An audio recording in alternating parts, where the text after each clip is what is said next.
Paz do Senhor, igreja. Deus está falando, vai continuar falando, então fique ligado e fique ligado. Não perca oportunidade. Outro culto como esse não vai ter mais. E eu tenho por certo que Deus marcou esta tarde para fazer justiça e milagre. Justiça e milagre. Soberano Deus e eterno Pai, neste momento teu filho está incumbido com a responsabilidade de ministrar a tua palavra. Bem conheces e sabes claramente as nossas necessidades e o que precisamos ouvir mais da parte do Senhor. Sede na vida do teu filho de forma contínua, usando de uma forma toda poderosa. E ao momento da ministração da palavra, o Senhor venha curando, libertando, o Senhor venha convencendo, o Senhor venha batizando com teu Espírito Santo, o Senhor venha realizando um grande mover em todas as áreas. Tu és Deus de perto, também o Deus de longe, que como nós estamos desejosos e mais sermos alcançados pelo poder da tua palavra, alcance os demais e as demais que do outro lado estão participando por intermédio da tela de um celular, de um computador, de um notebook, de uma TV, enfim, alcance todos e todas no nome de Jesus. Amém.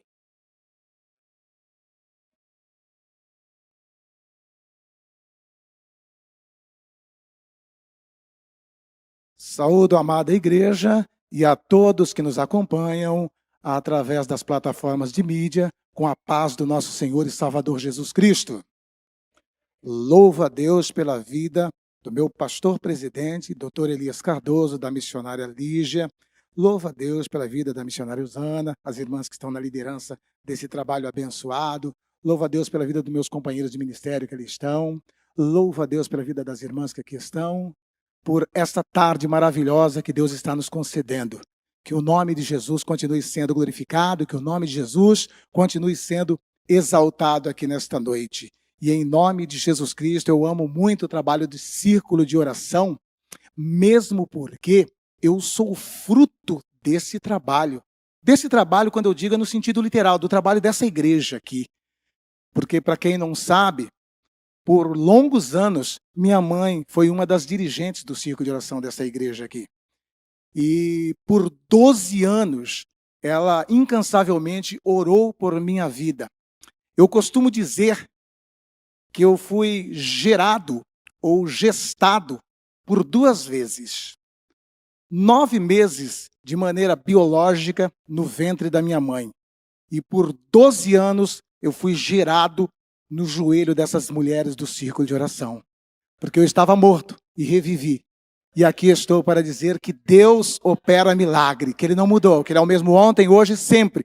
E aquele que entrou aqui nesta noite, nesta tarde, diante de um quadro impossível, tenha certeza e a convicção que o teu Deus já está agindo, já está operando, e o nome dele será glorificado nessa causa, em nome de Jesus.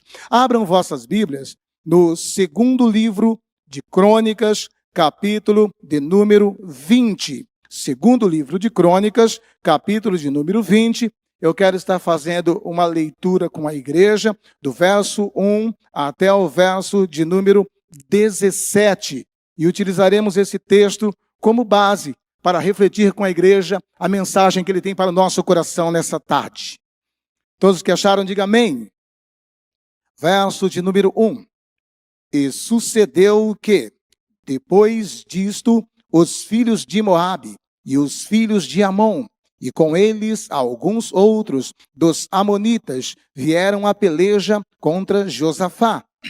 Então vieram alguns que deram aviso a Josafá, dizendo: vem contra ti uma grande multidão da além do mar e da além da Síria.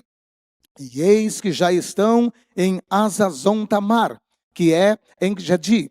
Então Josafá temeu e pôs-se a buscar o Senhor, e apregoou jejum em todo o Judá. E Judá se ajuntou para pedir socorro ao Senhor. Também de todas as cidades de Judá vieram para buscarem ao Senhor.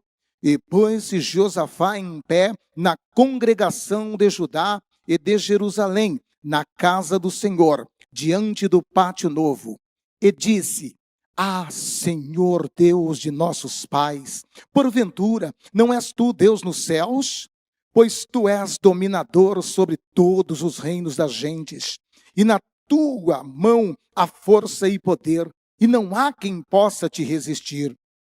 Porventura, ó Deus nosso, não lançaste tu fora os moradores desta terra de diante de teu povo Israel, e não adeste a semente de Abraão, teu amigo, para sempre?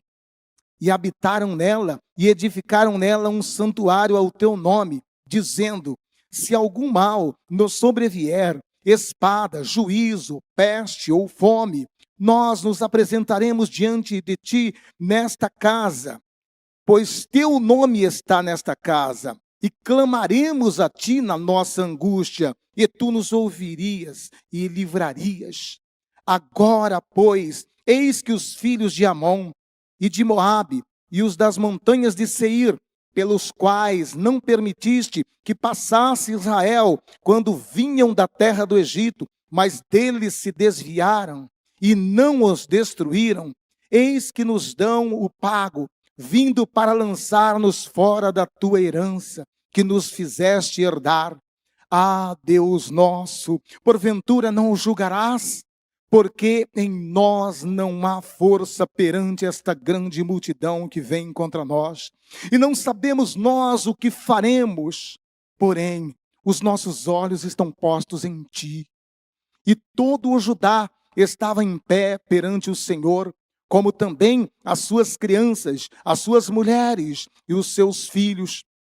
Então veio o Espírito do Senhor no meio da congregação sobre Jaziel, filho de Zacarias, filho de Benaiá, filho de Jeizel, filho de Matanias, levita dos filhos de Asaf, e disse: dai ouvidos todo o Judá, e vós, moradores de Jerusalém, e tu, ó rei Josafá, assim diz o Senhor: não temais nem vos assustei por causa desta grande multidão, pois a peleja não é vossa, senão do Senhor.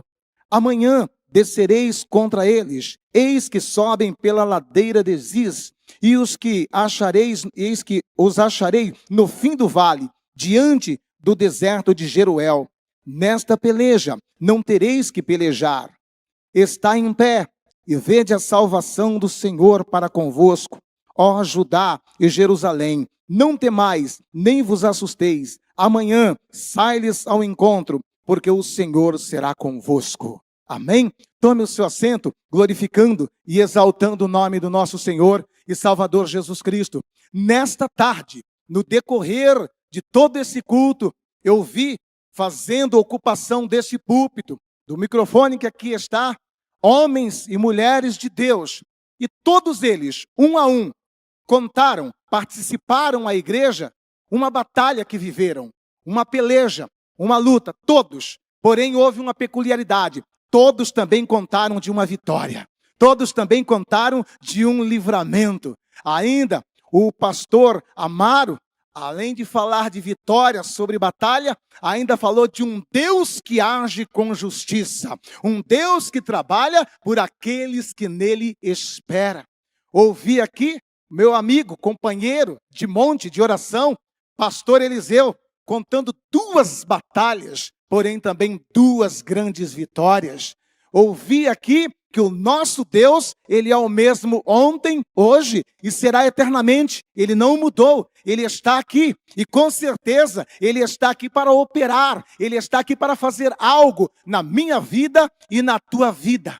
O que nós precisamos já ter em mente a partir desse instante é que, não obstante de sermos servos de Deus, não obstante de estarmos servindo a Deus de maneira fiel, observando a sua palavra, os seus estatutos, os seus preceitos, não estaremos isentos de passar por lutas, não estaremos isentos de batalhas, não estaremos isentos de tribulações. A palavra de Deus diz assim no livro do profeta Isaías: quando passares pelas águas, elas não te submergirão. Deus está dizendo assim, você vai ter que passar pela água.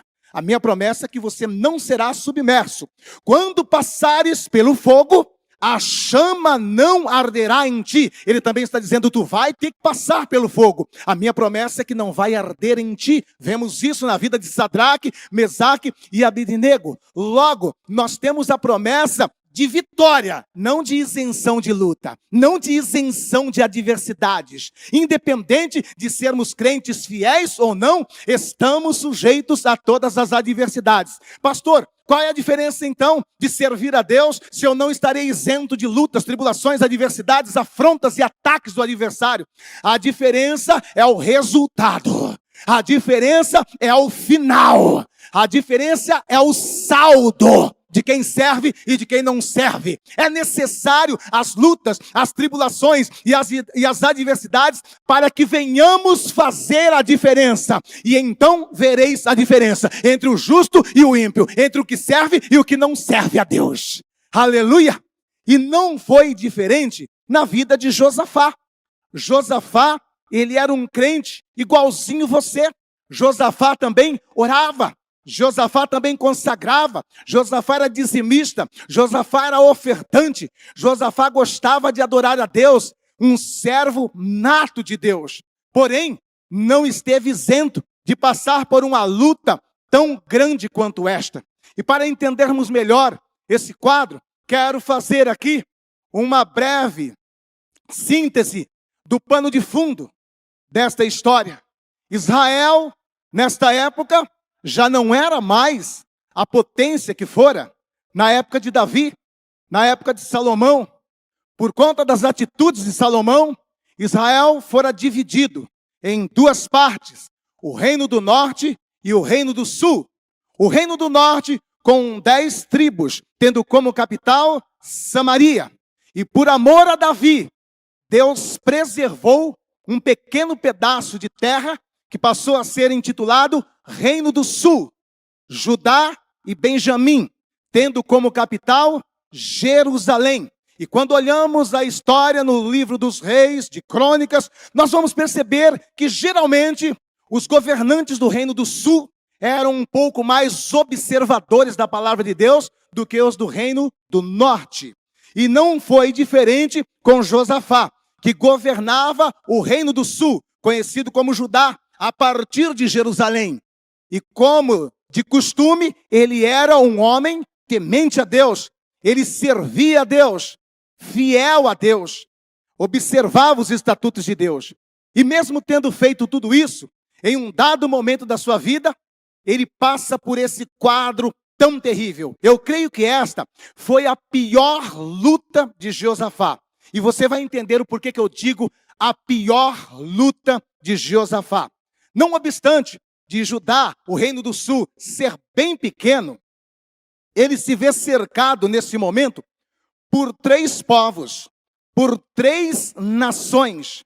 E quando ele recebe a informação que ele está cercado, sitiado por 3 povos, a Bíblia diz que ele temeu. Ele temeu porque, como um humano, ele viu que era impossível ele vencer essa luta. Ele entendeu que era impossível ele vencer essa guerra. Uma guerra contra uma nação já não é fácil, já é dolorosa, já é árdua. Agora imagine uma junção de 3 povos e os 3 vêm com sede para te destruir, para acabar com a sua vida. E sabe o que é pior ainda? Quando você vê que essas pessoas que se levantaram contra a sua vida, você nunca fez nada para prejudicá-lo. Pelo contrário, eles foram até abençoados por você e de repente se levantam contra você. É triste ou não é?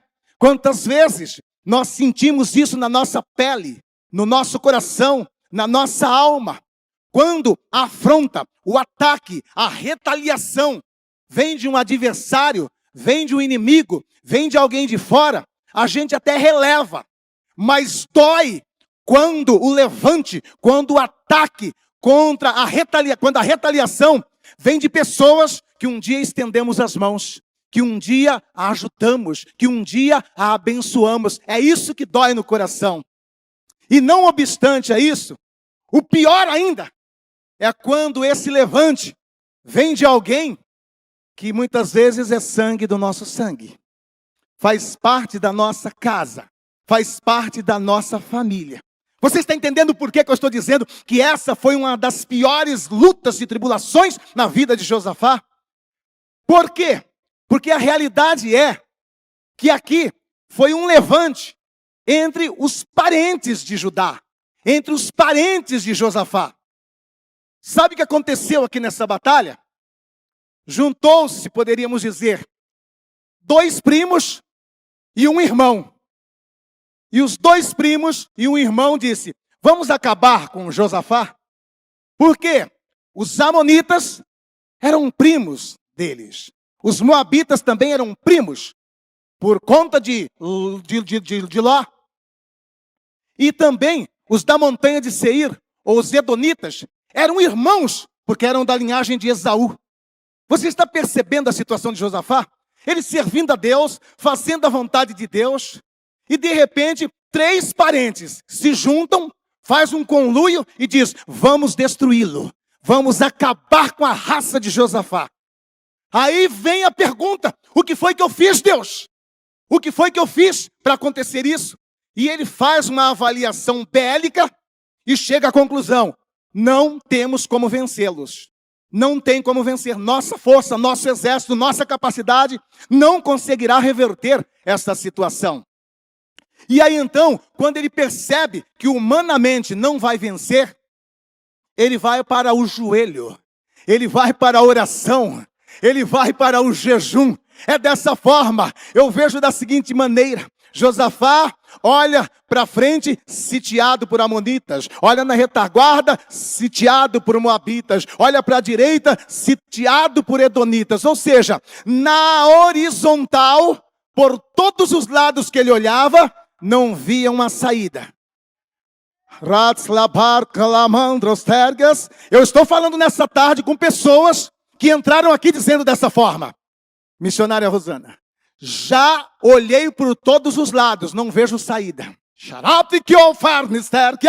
Já olhei por todos os lados, não vejo uma solução. Josafá, ele olha por todos os lados, não vê saída. Mas o crente, ele é da seguinte forma: quando ele olha por todos os lados, na horizontal, ainda lhe resta a vertical, e ele olha para cima.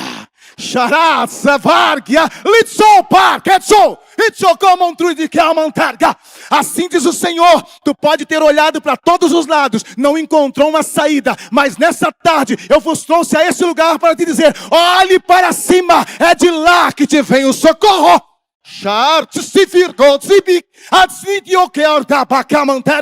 Tu entendeu que tu não olhou ainda na vertical? Quando esgota os recursos na horizontal, ainda nos tem a saída na vertical. E a de lá não falha. A de lá não falha. Aleluia. E ele vai para a oração, ele vai para o jejum, ele vai para o clamor. E não apenas ele, mas ele convoca toda a nação de Judá a orar, a clamar, porque é a arma mais poderosa que está à nossa disposição. Muitas pessoas sentem uma dificuldade enorme em orar, em falar com Deus. E eu já percebi que a maioria das pessoas que tem essa dificuldade é porque não entendeu ainda o verdadeiro fundamento de uma oração. E pensam que somos ouvidos por conta de uma boa oratória, por conta de uma boa retórica, por conta de uma gramática perfeita, um português impecável e palavras quase que poéticas. Não, você está redondamente enganado. E talvez seja por isso que você tenha dificuldade de orar mais do que 30 ou 40 minutos. Talvez seja por isso que você tenha uma dificuldade enorme em colocar o teu joelho no chão e falar com o Pai 1 hora. Aleluia! A realidade é que a oração, ela tem que ser o mais simples possível. O mais simples possível. Meu irmão, quando você vai falar com seu amigo, um amigo que você sabe que você pode contar com ele, como por exemplo teu pai, Você chega fazendo todo aquele floreado? Você chega fazendo um discurso como se estivesse fazendo um poema? Não. Você abre o teu coração. Você rasga o teu coração. Você fala o que você está sentindo aqui dentro. Você fala como está a tua alma. Você fala sem nenhuma timidez, porque você sabe que está diante do teu melhor amigo. E Josafá, ele nos ensina algo bastante interessante na sua oração. E ele começa a conversar com Deus. Ele começa a falar com Deus. E ele chega até mesmo se queixar para Deus. Não tem problema nenhum se queixar para Deus, não. Você pensa que é pecado? Não é. Existe uma diferença entre murmurar e queixar-se. Né? E Josafá, ele se queixa. Ele não está murmurando. E ele começa a colocar diante de Deus como se estivesse conversando com o humano. Você está entendendo? A nossa linguagem, ela tem que ser antropomórfica. Uma linguagem humana, quando estamos falando com Deus. Uma linguagem humana. Mas ele é Deus. Mas lá em cima também tem um Deus homem que fala o nosso idioma. E ele foi colocado como intercessor. Lá em cima tem um Deus homem que sabe nossas fraquezas, debilidades. Por isso podemos falar com ele como homem, como humanos. É por isso que Paulo diz, porque há um só Deus e um só mediador. E ele faz questão de frisar, Jesus Cristo, homem. Para deixar claro, fique tranquilo, fale como homem, lá tem um. Quando você começar a entender essa realidade, você vai sentir facilidade em conversar com Deus. E Josafá, ele começa a conversar com Deus. Começa a falar com Deus. E ele começa até a contar a história para Deus. Ele diz assim, então Deus, o Senhor está vendo a situação que eu me encontro nesse momento, Deus? Dê uma olhada aí, Deus, quem está se levantando contra mim? Estão se levantando meus primos de Moabe, meus primos de Amon e meus irmãos de Esaú estão se levantando contra mim. Senhor, eu nunca fiz nada contra eles, Senhor. Eu nunca fiz nada contra eles, por que isso? E ele ainda traz a memória de Deus, como se estivesse conversando com um homem. Ele diz assim, Senhor, o Senhor lembra quando o Senhor nos tirou do Egito? Ele fala isso aqui na oração dele. O Senhor se lembra quando o Senhor nos tirou do Egito? Então, o Senhor disse assim, não entre nessa terra que é de seus primos. Não entre nessas terras que é do seu irmão. Deus disse para eles, não toque. Aí é parente, aí é família. Vocês vão passando, podem estar dominando todas as terras e regiões que eu estou dando. Mas esse território é do seu primo Amon, não entra aí, não toque, não mexa com eles. Esse território é do seu primo Moabe, não entre, não toque. Esse é de seu irmão Esaú, não entre, não toque. É seu parente, passe de largo. E eles obedeceram. E ele diz assim, foi isso que nós fizemos, Senhor. Nós te obedecemos, não mexemos com ele, deixamos eles quietos, obedecendo a tua ordem. E agora, Senhor, olha a recompensa que nós estamos tendo. Olha o que está acontecendo, Deus. Deus está falando com pessoas, porque o pastor Amaro falou hoje aqui de justiça, né, pastor Amaro? Falou de justiça. Deus está falando com pessoas aqui que foram terrivelmente injustiçados. Fica tranquilo. Fica tranquilo. A tua justiça está vindo. A tua justiça está chegando.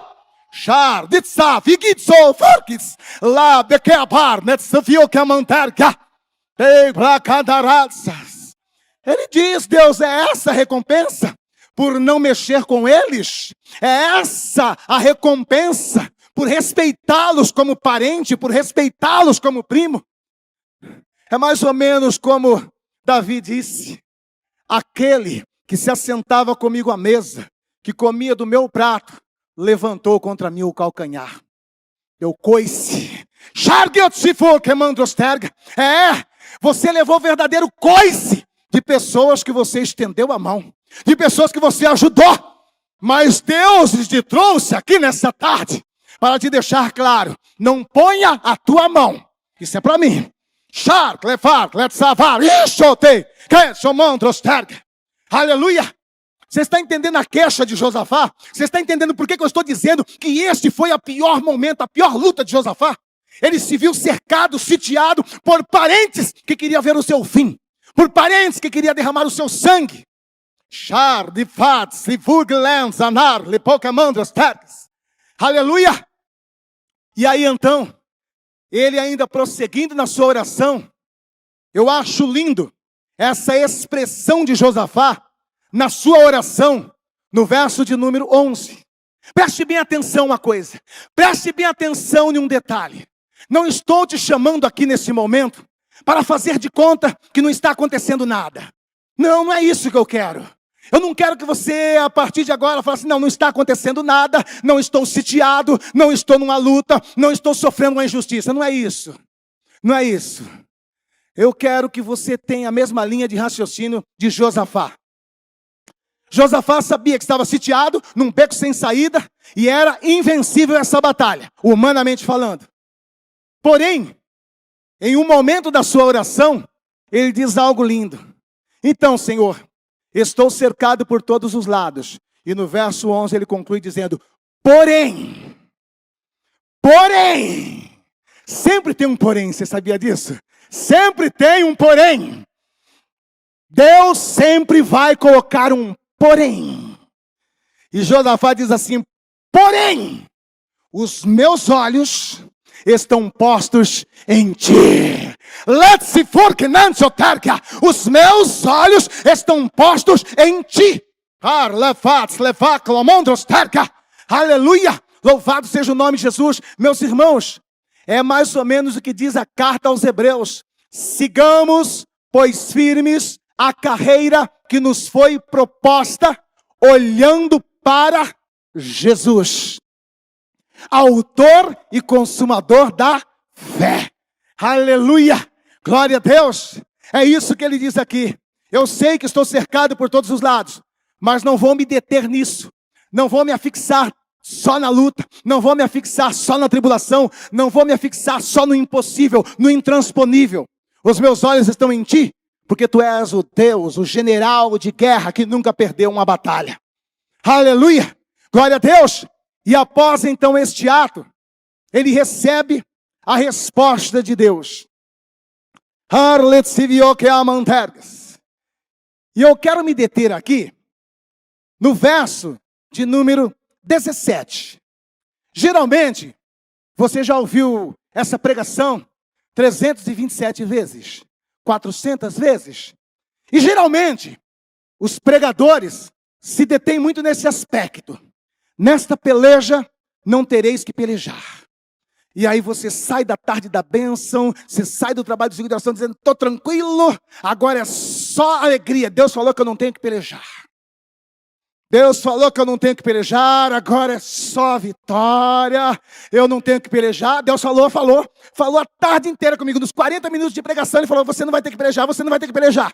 E aí você chega em casa, senta, pega o controle remoto, fica zapeando a televisão, fica na internet dizendo, Deus falou que eu não tenho que pelejar. Eu estou tranquilo, recebi essa palavra profética nessa tarde, não vou ter que pelejar.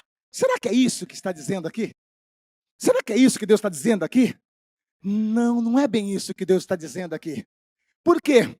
Porque a realidade é que nós precisamos contextualizar versículos bíblicos. Não podemos fazer doutrina de versículos bíblicos isolado. E não é isso que Deus está dizendo, que você não tem que pelejar, que você não tem que guerrear. Mesmo porque eu aprendi o seguinte, quando eu levantei a mão e aceitei Jesus como meu Senhor e meu Salvador, eu fui informado, você acabou de entrar no exército e vai ter que guerrear. Não me falaram que eu estava entrando numa colônia de férias. Não me falaram que eu estava entrando no jardim de infância. Me disseram que eu estava entrando numa guerra. E sabe qual é o problema de muitos crentes?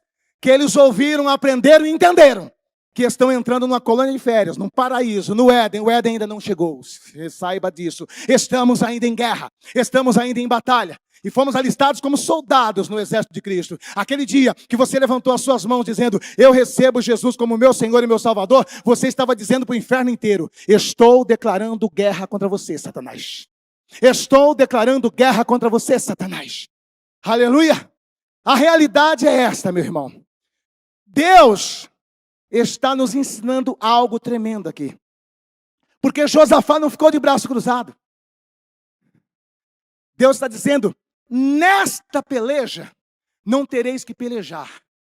Sabe o que eu estou entendendo Deus dizer aqui? Olha, uma guerra, ela é composta de batalhas, certo? Uma guerra, ela é composta de batalhas. Uma guerra tem várias batalhas.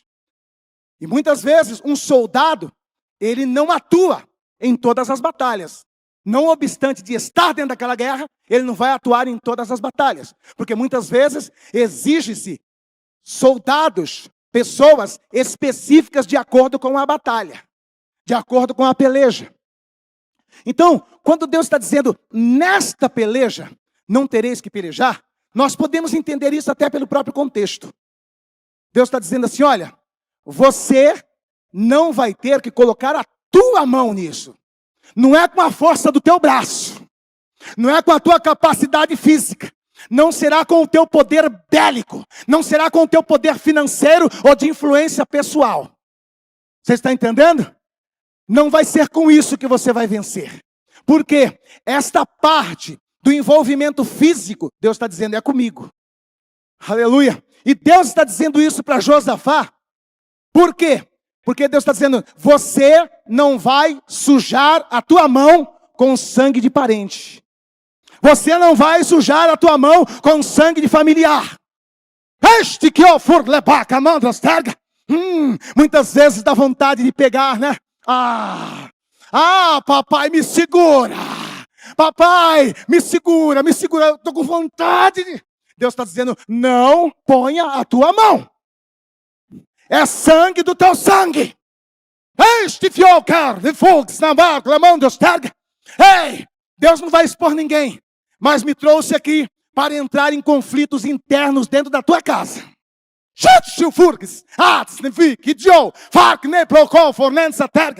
E ainda, diz dessa forma, conte 30 dias e tu verás o que vou eu fazer nesta causa, nesta situação. Não põe a tua mão. Tu já sentiu nessa semana por 3 vezes um desejo imenso de ir e vou fazer. E Deus está dizendo, recua hoje, não põe tua mão. Nessa peleja você não vai ter que pelejar. Nessa peleja não. A tua peleja é diferente.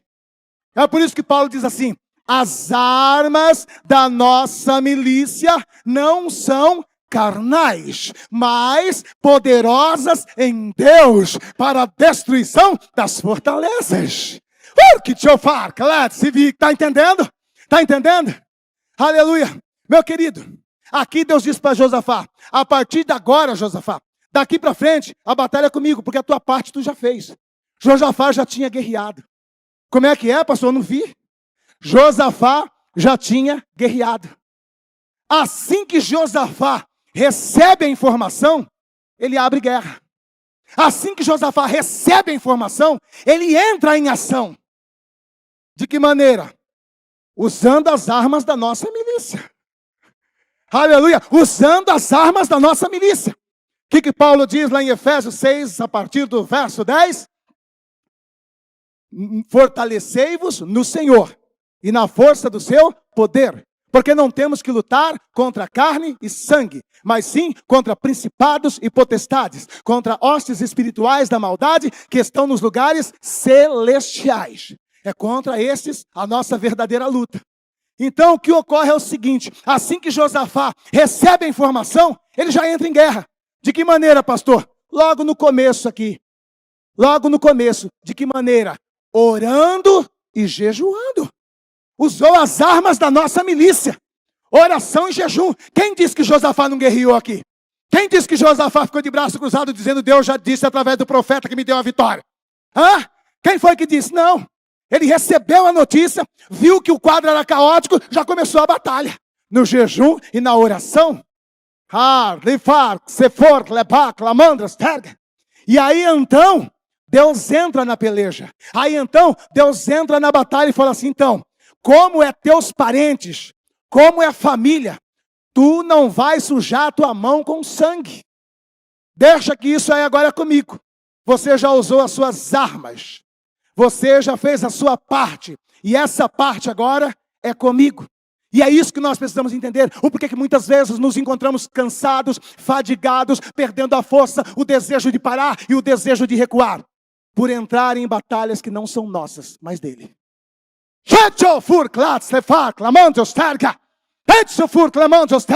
Ei, faça uma avaliação. Será que essa batalha que está te fadigando verdadeiramente é sua? Será que é verdadeiramente sua? Será que você está usando as armas corretas? É esta a pergunta de Deus para mim, para você. E Josafá então entende que a sua vitória já foi outorgada lá no começo. Meu irmão, quando nós vamos para uma batalha, eu não vou orar quando estiver de frente com o inimigo. Eu não vou orar quando estiver no campo de batalha. Se eu recebi a informação, eu já começo a orar hoje. Se eu recebi a informação que ele está lá na esquina, eu já começo a orar agora. Eu não vou esperar ele chegar aqui. Você está entendendo? Não é assim, Aline? Eu não vou esperar. Eu recebi a informação, Deus já me avisou. Tem os atalaias para quê? O atalaia é para te avisar. Qual era o papel do atalaia? É avisar quando o inimigo estava distante. Não era avisar quando o inimigo estava na porta. É ou não é? Então o que ocorre? O atalaia avisou. Você já se prepara. Você já se antecipa. Você está entendendo? E foi o que Josafá fez. E eu costumo agir dessa forma. Quando eu recebo a informação que tenho que ir para um fronte, que tenho que ir para uma batalha, eu não vou orar lá. Eu já oro antes de chegar lá. Antes de chegar lá. Pastor, tem uma pessoa perturbada com um demônio, uma legião de demônio. Eu não vou orar lá. Para demônio eu não oro. Demônio eu simplesmente chego e mando embora. Sai! Sai! Sai! O que ocorre? Eu já saí vitorioso da minha casa quando coloquei o meu joelho no chão. Não é de frente com o inimigo que eu vou orar. Não se ora para endemoniado. Para endemoniado se expulsa.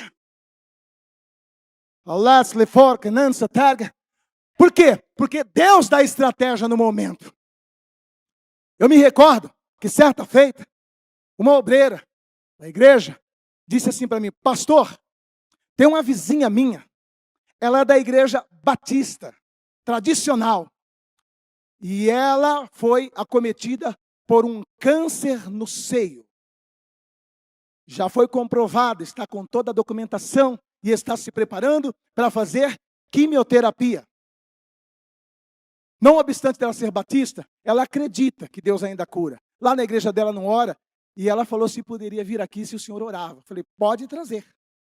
Pode trazer. E quando eu disse isso, eu já fui para a oração. Porque ela iria trazer no domingo seguinte essa pessoa.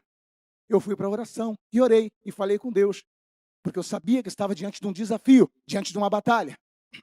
E essa mulher da igreja batista chegou na igreja, assistiu todo o culto. E no final do culto, ela veio à frente aqui para receber a oração com os documentos da comprovação do câncer no seio, com semblante de choro. E eu desci ali para atender aquela mulher. E quando eu pensei em estender a minha mão para orar, Deus disse, não ora.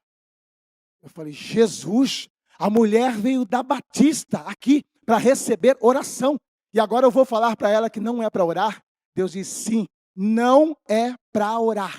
Não ponha a tua mão nisso. Falei, Deus, o que eu vou falar para essa mulher agora? E Deus disse, escuta o que eu vou te dizer e só passe isso para ela. E simplesmente eu disse assim para ela, olha, eu sei que você veio hoje aqui para receber uma oração. Eu tinha até orado para esse momento, para esse instante. Mas nesse exato momento, Deus disse que não é para mim orar por você. Ela assustou. Eu falei assim, olha, é o seguinte, existe uma pessoa. Você sabe quem é esta pessoa. E você não fala com esta pessoa há mais de anos. E Deus manda dizer para você o seguinte, não interessa se foi esta pessoa ou não que errou ou que pisou na bola.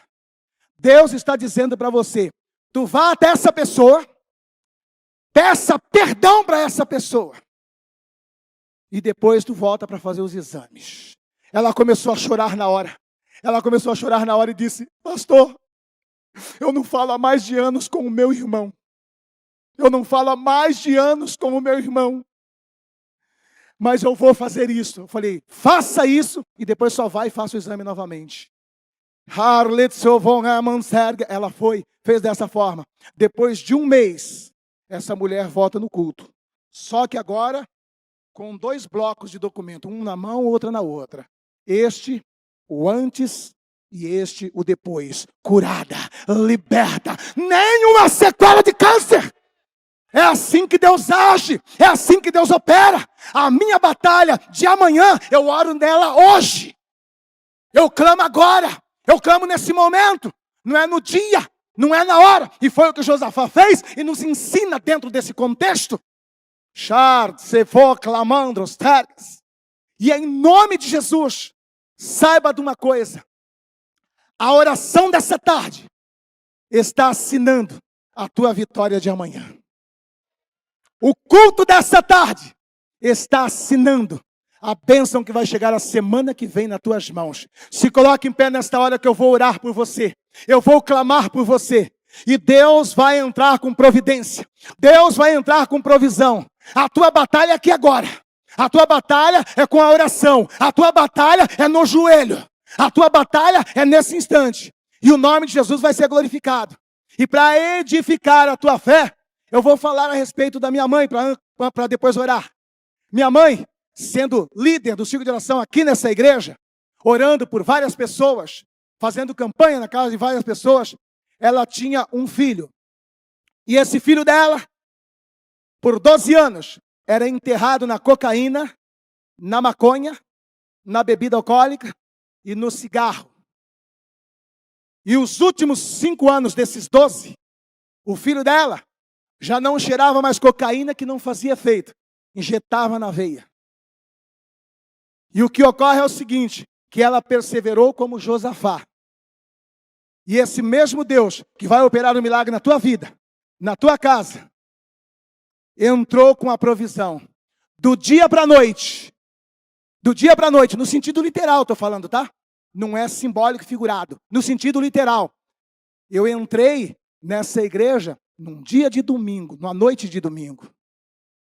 Recebi Jesus como meu Senhor e meu Salvador. Eu estava 2 dias e 2 noites, injetando cocaína na veia, bebendo conhaque, fumando maconha, fumando cigarro. Eu entrei doido dentro da igreja.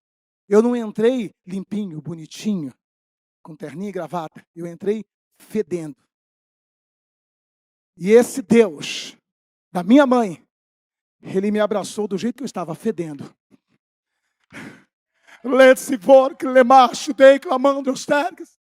Eu estava como um mendigo, como um farrapo humano.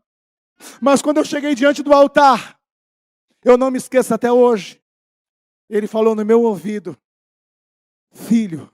Eu falei, o quê? Ele me chama de filho. Ele me chamou de filho. E desde então nunca mais deixei de chamá-lo de pai.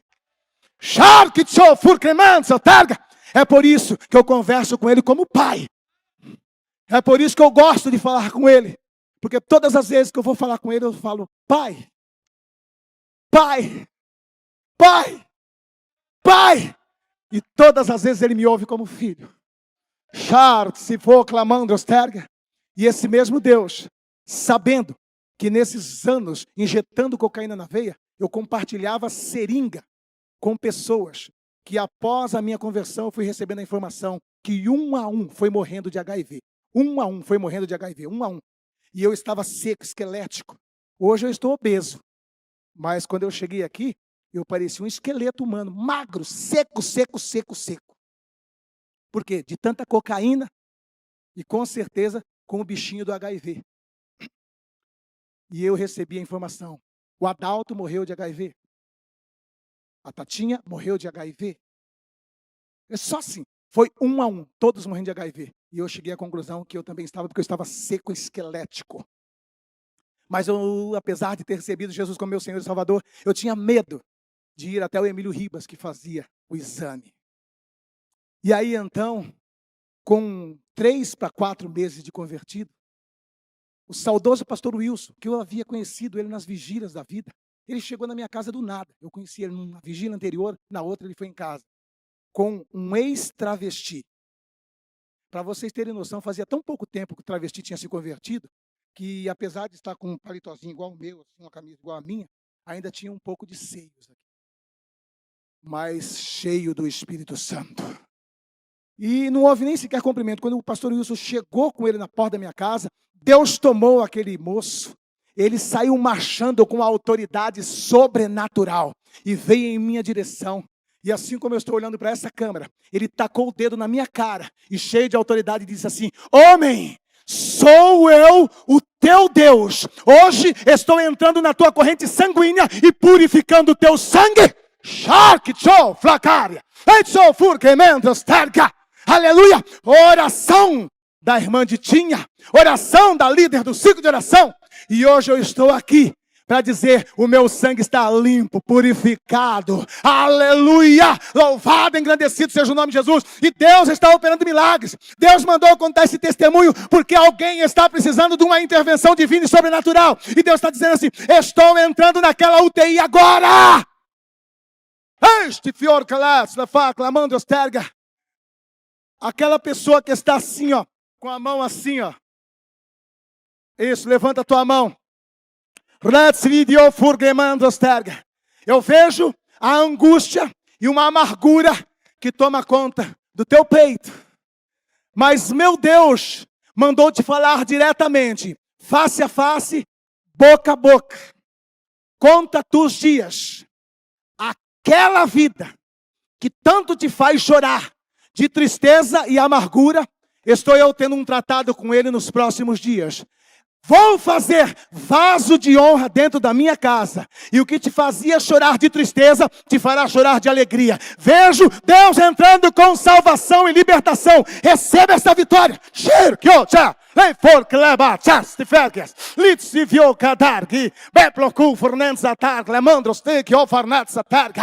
Aleluia. Louvado seja o nome de Jesus. Essa irmã de vermelho aqui, ó. Levanta a mão. Bem na minha frente. Isso aqui. Você mesmo. Levante a tua mão. Neste exato momento, o médico dos médicos está atuando na tua vida. Eu vejo ele atuando na região do teu abdômen. Na região do teu abdômen, ele me mostra uma mancha pequena, aproximadamente do tamanho de um limão galego, na região do teu abdômen.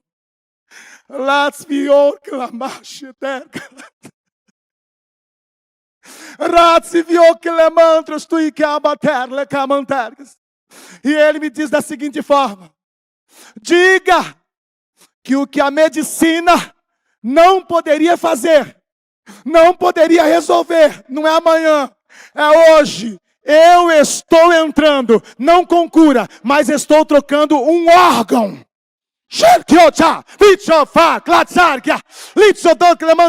Sinta agora o toque das mãos do meu Deus na região do teu abdômen. E o que a medicina não poderia fazer, Deus está fazendo nesta tarde, assim diz o Senhor. O meu Deus ainda cura, o meu Deus ainda opera milagres. Pode comemorar a tua vitória, pode comemorar o teu milagre.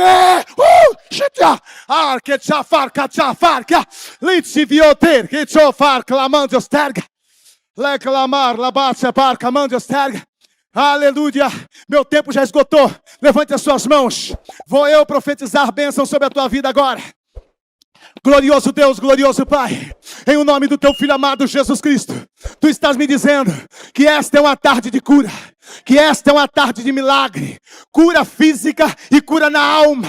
Nesse instante, meu Pai querido, aí estão essas mãos erguidas, essas mãos levantadas em direção aos céus. Pai, eles não esperam de mim, eles esperam de ti. Pai, estou diante de pessoas que precisam de uma intervenção no seu lar, na sua família. Estou diante de pessoas que precisam de uma intervenção no teu físico, na tua alma. Pessoas que estão amarguradas, pessoas que estão angustiadas. Neste momento, Pai, eu estou ministrando cura, estou ministrando libertação, estou ministrando transformação. Papai querido, papai de amor, em nome de Jesus, manifeste a tua glória, manifeste o teu poder agora. Vai tocando, vai tocando, vai tocando, vai tocando, vai tocando agora, meu Pai, vai tocando agora. Visita, meu Pai de amor, cada lar, cada família que está sendo representada aqui. Vai tocando, vai tocando, vai tocando de maneira poderosa, vai tocando de maneira sobrenatural, em cada casa, em cada lar, em cada família, em nome de Jesus, em nome de Jesus.